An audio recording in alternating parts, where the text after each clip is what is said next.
Good morning.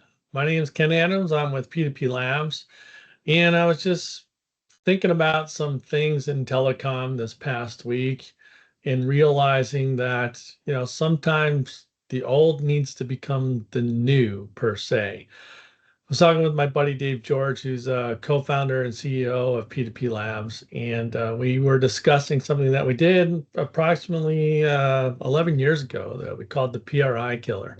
What spurred that conversation was a marketing campaign by another service provider who came out with a SIP-based PRI package. So believe it or not, there's still some old technology out there that still needs service, right? So back a few years ago when we did the PRI killer, we marketed it as, the replacement PRI, of course, named the PRI killer.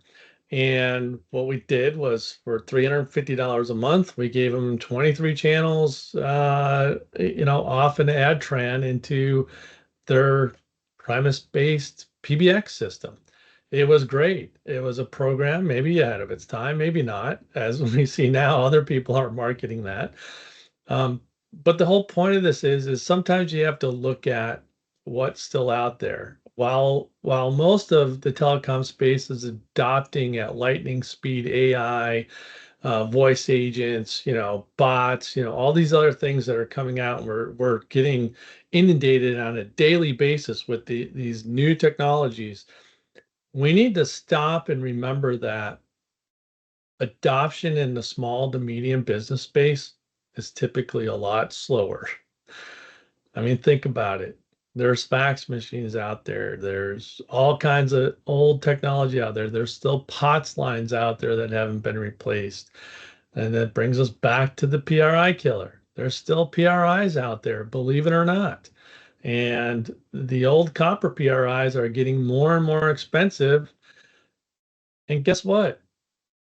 When the phone system isn't broken, they don't want to replace it necessarily, but they do want to get better rates on their PRI and things like that. So they go shopping.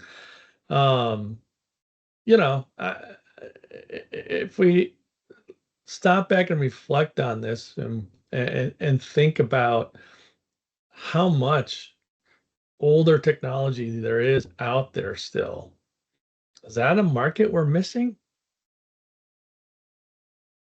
We're all enamored with the shiny new things in front of us. AI, one of them. Hey, I play in ChatGPT and a few of the other AI programs on a daily basis.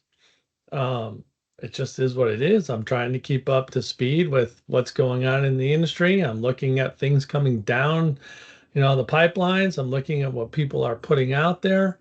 But then I step back and I got to look at how fast is the customer base actually going to adopt these things?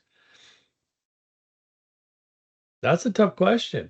It depends on the market, depends on the vertical, depends on a number of factors, as we all know in sales. And really, at the end of the day, what problem is it fixing?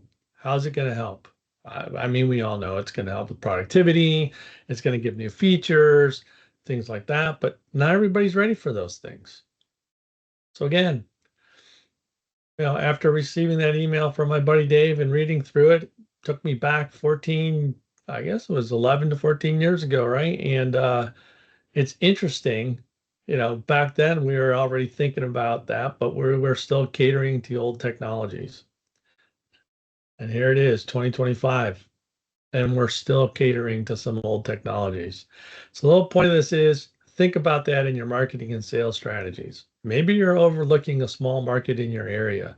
This could help boost your sales, bring some additional revenue in, and give you a way to introduce people to your company. Let them see how you work. Let them, understand your support model. All that good stuff. You're kind of in their backyard, hopefully, and maybe you do sell them a SIP-based PRI, and in 3 years their phone system dies, and now they're going to come back to you for UCaaS or UCaaS Plus, depending on what flavor of UCaaS you're selling. But as I said, there's some things that you should think about in your marketing and sales strategies. And maybe you do need to look at the old and make them new again. Anyways, just some rambling from an old telecom guy. Have a great one. Thanks.